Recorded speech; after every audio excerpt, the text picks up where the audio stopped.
Wei Cheng, you don't look so good. Are you having nightmares again? Yes, it's always the same one. I'm in the village again during the Wuku attack, surrounded by fire, death, and screams. And there stands a warrior in red armor and a white mask. Guan Li says that we are on the right path, and we'll be able to track him very soon, although he continues to elude us thus far.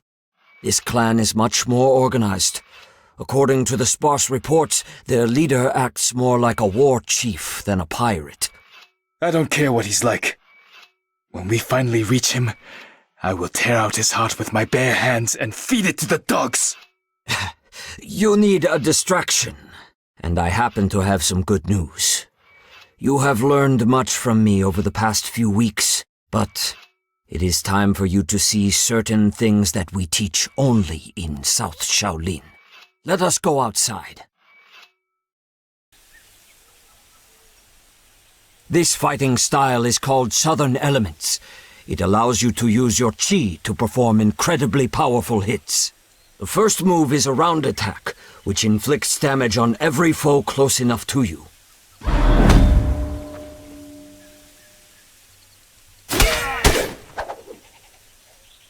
The second move unleashes the full power of your weapon over the head of your enemy.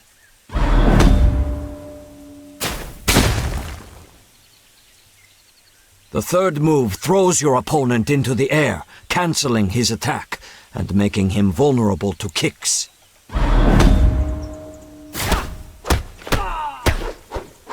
Now go ahead and try to use all of this in real combat.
What is it, Shunpai?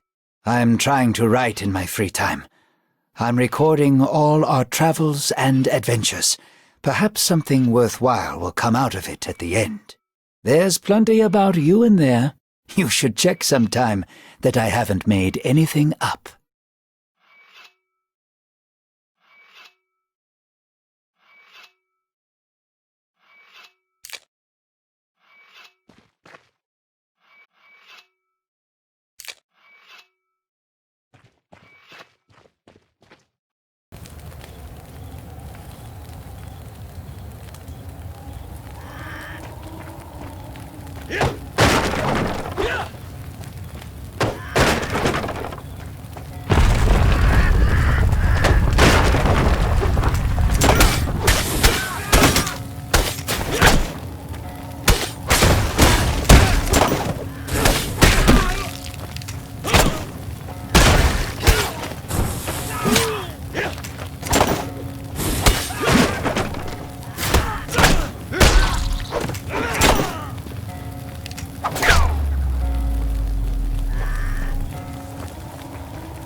Wuku came here. It's not safe to leave the relic here, especially since I killed its protector. I'll take it with me and show the others.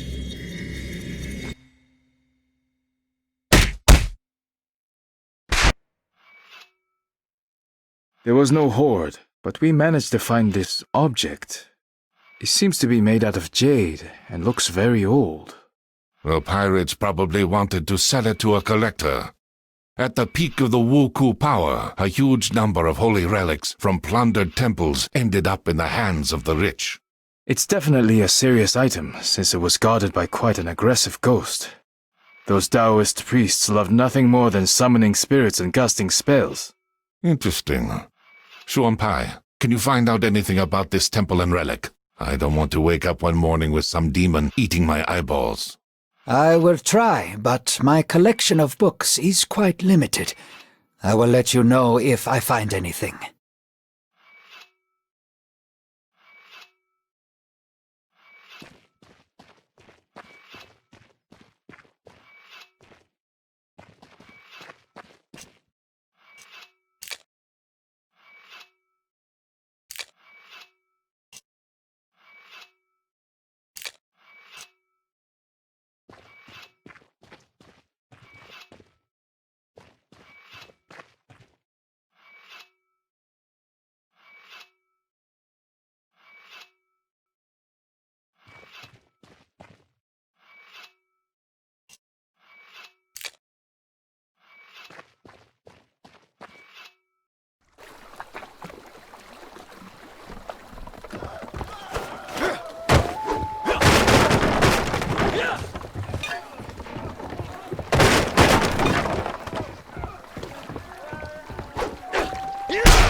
They're the last ones.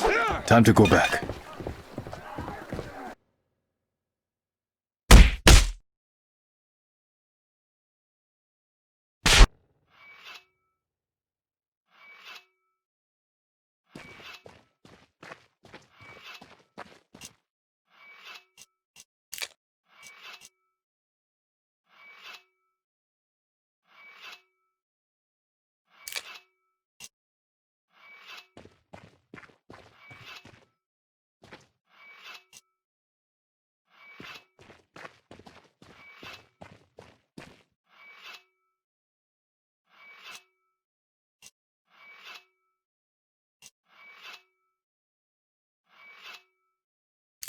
Listen up, everyone.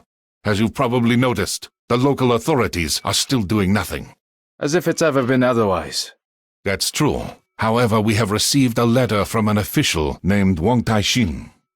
He has arrived from the capital to act as the censor and to restore order to the province. His powers are still limited, but his spies have discovered the location of the Wuku base. It is in a coastal cave not far from Wei Cheng's village. They have been hiding right under our noses this whole time.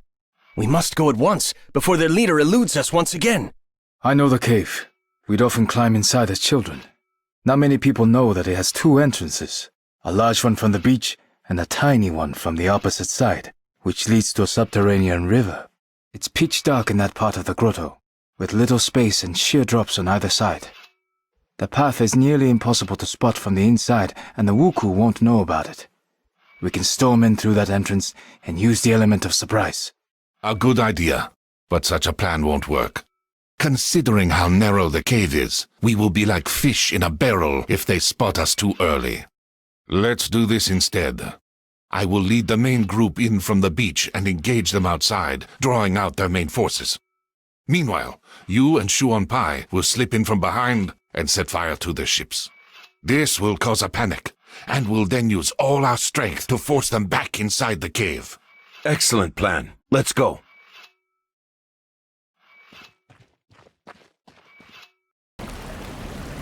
Shuanpai, are you alright?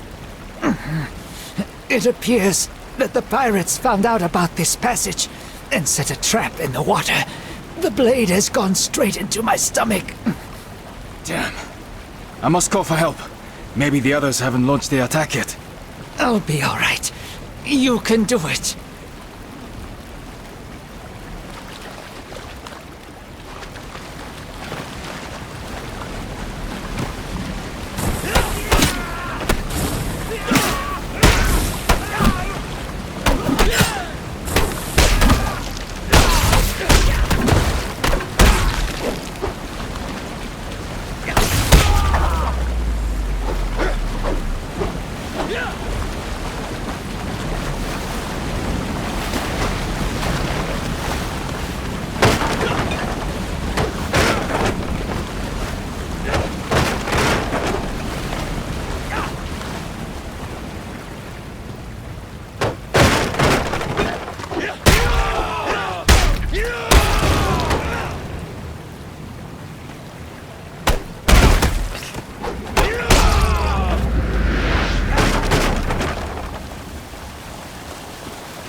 Here you are, you bastard!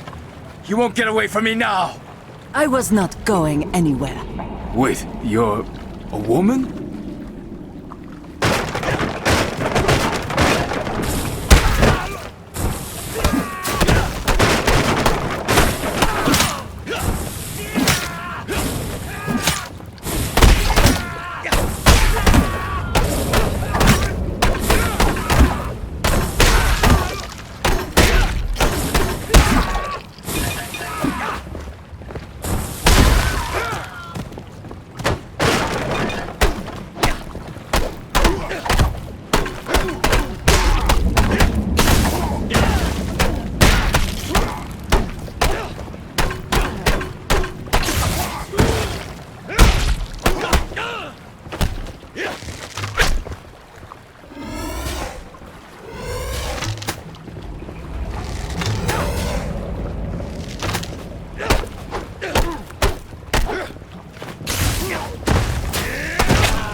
I am sorry for burning down your village. I had no choice.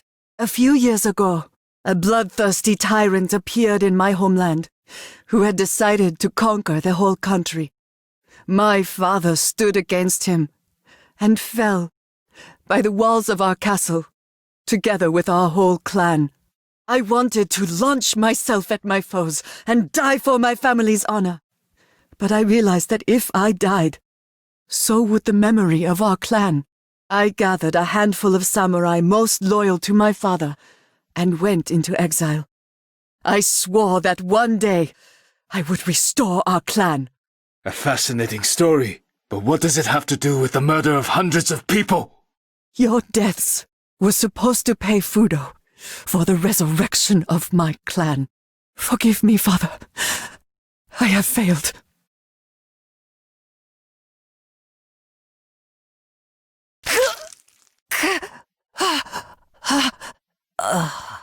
Before she died, she said that someone called Fudo promised to resurrect her family in exchange for people's lives.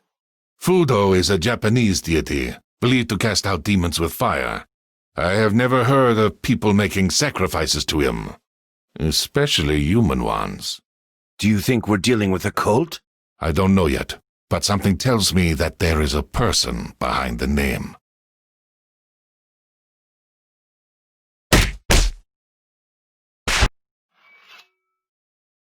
Master Zhongfei, I would like to speak to you. You have taught me a lot since I've been with you. How to move during a fight, how to strike, how to center my chi, how to breathe, and even how to fall correctly. I've almost completed all the tasks set by Master Guanli, from defending villages to washing these blasted floors. And now you want to take the monastic vows and become a student monk. Am I right? I won't argue with that. You're quick to learn, you train hard, and already fight better than many Shaolin monks. Yet I have one question for you. You have finally gotten revenge on the person who killed your grandfather and burned down your village. How do you feel now? For me, she was evil incarnate. Every day I imagined how I would take her life with my own hands. I wanted her nearest and dearest, people I never met, to die a painful death. You probably expect me to say that her murder didn't change anything, that I don't feel any better, and other such banalities. However, I do feel better. Although not because I got my revenge. She was only human. She committed all these murders because she was unable to accept her father's death.